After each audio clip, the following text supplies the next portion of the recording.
Hi guys, welcome back to my channel. Today I want to talk about something quite specific, and that is OCD in sports or dance or gym or working out, and perfectionism. This video is not only for people with OCD. I'm going to kind of do this in two parts. You can have OCD and be a perfectionist. You can have OCD and not be a perfectionist, or you can be same, like you can be a perfectionist with or without OCD. So I'm gonna put timestamps in this video because for half of the video I'm gonna talk about OCD in sports or dance or whatever, and then I'm going to talk about perfectionism. But since it's really common for someone to have OCD and be a perfectionist, I decided to make this video just to cover like all grounds, okay? On the flip side, if you're someone without OCD but you're a perfectionist, for example, you might have grown up doing competitive sports or competitive dance, and that is a really unique experience. And to people who are extreme perfectionists, you can become competitive to an unhealthy point, and you can start kind of hating what you do. Like, the thought of doing your sport or activity that you used to love before can start being a source of anxiety. Or maybe you used to do this sport competitively and now you don't anymore, and you're trying to like just work out like a normal person, but it stresses you out. This video is for you. So a little bit about me and why I'm making this video. I have been a dancer for most of my life. I trained really seriously. I also trained in gymnastics for a bit, and that too was very like, you know, it was high level, it was crazy hard, and I've always been super competitive. My situation is now I've stopped dancing for a couple of years, and yeah, once I stopped trying to make that my career, I found that OCD was still attacking me when I was trying to work out in dance class in the gym. And not only that, but my super extra perfectionism was making it really hard for me to just enjoy dance class and working out. Like, it put a lot of pressure on me. Many times I just feel like angry and disappointed with myself because I wasn't reaching, you know, the previous level that I was trained at. And yeah, like, working out is not supposed to be, if you're not trying to be like an Olympic athlete or a world-class dancer, like if you are trying to be that, then this video is not for you, right? Because perfectionism in itself isn't a bad thing, but for someone like me who doesn't want to be like the best dancer in the world or a competitive Olympic person and just wants to work out to keep healthy and fit and to enjoy it, yeah, this video is for like those kind of people. Let's start with the OCD portion of this. So I felt like this needed its own video because many OCD themes are different. If you're someone who's gone through loads of different OCD themes and you've tried to recover, you might have realized that the same thing doesn't always work for each theme. So like for POCD and false memory OCD, I had to work on my trauma. I had to work more on accepting intrusive thoughts as they came in. Whereas for something like just right OCD, I had to do more exposures. It was more about the exposures and resistance, trying to resist what OCD was telling me was right. So first off, I'm going to tell you guys some of the ways my OCD showed up in dance or gymming or training, and I'm just going to like provide examples of literally how I combated that, and I thought maybe you can try and take this and apply it to yourself. So the way OCD affected me in dance and training was a lot of magical thinking, a lot of just right OCD, a lot of symmetry OCD. For example, in the gym, I would get feelings about certain equipment that if I use that piece of equipment, something is going to happen. Like, the devil's going to get me at night. If I take the mat with the cracks in it, the devil's going to get me. So what you're going to want to do if your OCD does that is basically slowly expose yourself to the fear. So for that particular fear, I would pick the mat with the cracks in it, even though my OCD said that it's going to be an unlucky mat, it's going to create bad things in my day. At first, when you start doing exposures, it's possible to feel a heightened level of anxiety, more than if you were to do the compulsion. But you have to get through this. You have to get through the heightened level of anxiety in the beginning to break through your OCD. So it might actually feel really uncomfortable. I remember the first time that I did this exposure, I couldn't stop thinking the fact that, oh my god, I picked this mat. Okay, no, let me just let it go. Let me just let it go. But it's in the back of my mind, and you know, I was just like on the lookout without being too conscious of it throughout the day. And the next day I was just on the lookout for like bad things that were happening to me, just so I can amount it to that, to be like, see, it's because I picked the bad mat. But the more I started doing this and the more I, you know, told myself, it's not because I chose the bad mat. I am not a psychic. Just because I had this intrusive thought that said, if I pick this piece of equipment, I'm going to have a bad day. That is not why I had a bad day. There is a chance that your day is going to be good or bad. Like, my day could have gone the same whether I'd picked that mat or not, you know? So for the symmetry OCD, it was things like tying my shoes on at exactly the same tightness. This is something I thought I could never get rid of, and I thought I'd always, like, I was so, like, particular about this. I would spend ages doing my shoes and I would walk in them, and if they suddenly felt like one was looser, I had to, you know, I had to go and do them again. Now, guys, I don't even realize that. Like, sometimes I'll be walking and I'll realize my shoe is looser than the other one. And I just won't give a shit. Like, I don't know, when you're wrapped up in OCD, you think it's always going to be like this, but it's not always going to be like that. And the more you expose yourself and you get used to it and you get past that initial fear of, oh my god, but this feels so uncomfortable, once you learn to sit with that uncomfortability, you can actually break through it. It's going to stop being a worry for you. That's an example. Another example is like if you're doing weights and, you know, you're shuffling your feet to get in the right position, but it's not like, let me just adjust my feet once or twice. No, you're like, just gotta get it perfect, just gotta get it perfect. You gotta stop doing that. You've got to expose yourself by just like literally put your feet down, adjust like once, and just go. Obviously do it with good form. Your feet don't have to be like mathematically in line with each other and mathematically like perfectly spaced apart. That's OCD. That's OCD getting to you, and you need to let that go, okay? And yes, it's going to be uncomfortable at first, but then what is going to happen? You're going to break that down. Something that's quite particular to gymnastics and dance that happened to me, and that I, you know, a lot of the time I thought this is ruining my training, is when I was about to do something quite dangerous. For example, when I practiced aerials, like no-handed cartwheels, basically I could be told by, you know, whoever's leading the class that you need to take this amount of steps to do this trick, and my head would say to me, if I take this amount of steps, I'm gonna die tonight, right? And so I wouldn't do it properly. And that is dangerous, because when you're doing hard tricks, you have to just like do it the way it's supposed to be, okay? You don't want to break something. And yeah, basically I was always scared of the number 3 and 6. And I remember many times when I had to take 3 steps in order to do a trick and I just couldn't. I would just always fumble because I didn't want to do it. I just thought for some reason, if I take 3 steps before I do this aerial, I'm going to break my neck, or the devil's going to get me. While I'm upside down, the devil's going to get me and smack me down on my neck. Once again, guys, for every single thing like this, the key is exposure.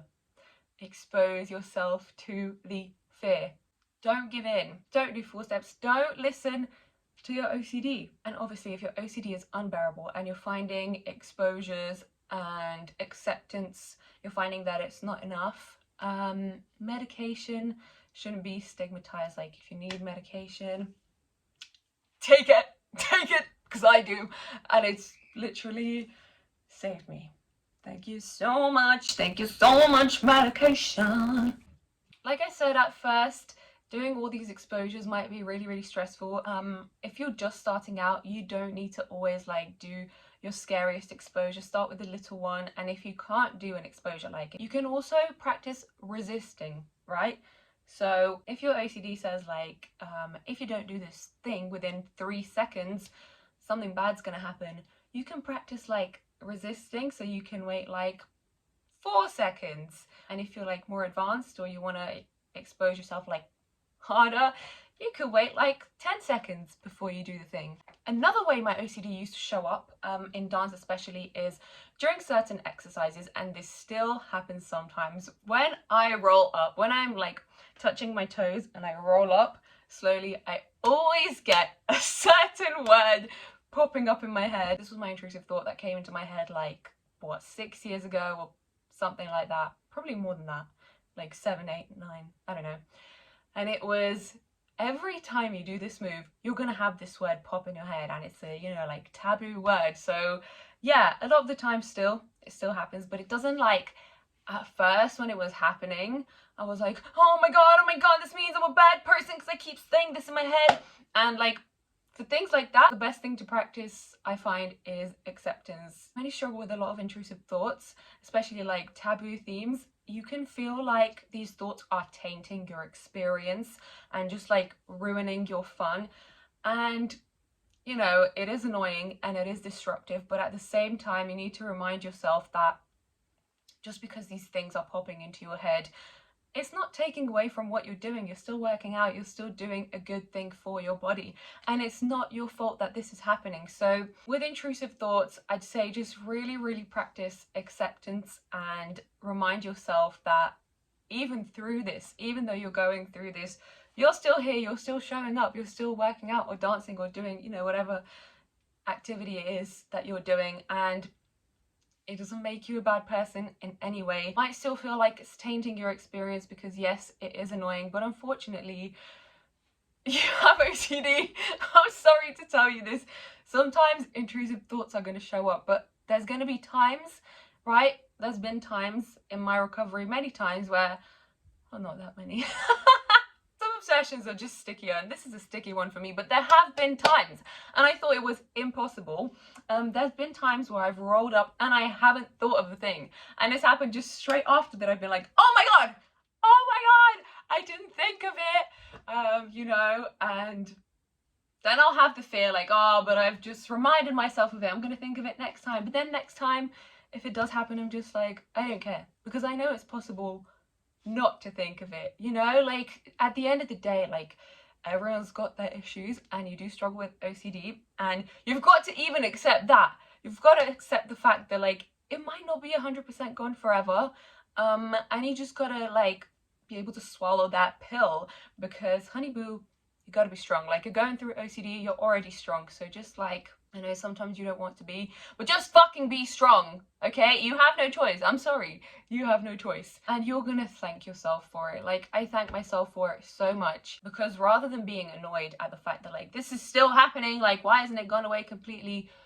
Dude! Look at all the progress you've made. So yeah, that's what I have to say for things like that. You will find the more you practice acceptance and exposure, the freer you will be of OCD. You'll surprise yourself. There'll be times where you'll be like, oh my god, I can't believe I did this, and I, you know, didn't really think about my obsessions. Like, this is crazy, and you'll be so thankful. And yeah, you'll have up days, you'll have down days, but I promise you, if you keep practicing these things, you're only going to be more and more free of OCD. Expose yourself, resist your compulsions, and accept. These are key. The Holy Trinity for me. Expose, resist, accept. Expose, resist, accept. What do we do to intercept OCD? Expose, resist, accept. Expose, resist, accept. Expose, resist, accept. Cut the cameras. Now, moving on to perfectionism. Now, I'm guessing if you're someone with OCD, you might stay for this part, because it's likely, might not be true for everyone, but it's likely that you are a super crazy perfectionist. So as a person with OCD, and I also think my ADHD goes into this, and just genuinely a super incredibly competitive person with really high expectations of myself, I naturally am a perfectionist. I don't absolutely hate this about myself. I like winning and I like doing good, so like I don't hate this at all. There were times where I really disliked this trait about myself, because sometimes you can get so crazy competitive, even with yourself, that you kind of stop enjoying what you're doing. So I'm gonna help you guys, especially, like I said, people who have similar stories to me, the story of my life. You know, maybe you grew up doing a competitive sport or something like that, and now you're not like training to be, you know, the best person in that. You just want to enjoy your gym life or whatever your activity is, but your extreme perfectionism and competitiveness is stopping this because it's all you know, it's all you've known since you were young or since you've done this. I'm going to tell you guys the way perfectionism showed up for me, and then tell you kind of how I combated that and how I've learned to enjoy things again, enjoy dance, enjoy working out, and not feel like super stressed when I do it. So basically, as I stopped dance, what I found hard in my own training was that my fitness was going down. Like, if you've stopped doing a competitive sport or dance, obviously you're not gonna have the same kind of training by yourself. And for someone who is a perfectionist and who is competitive at this thing, this can be like beep beep beep alert, like red flag, and it can make you feel really down on yourself. It can really be a kick to your self-esteem.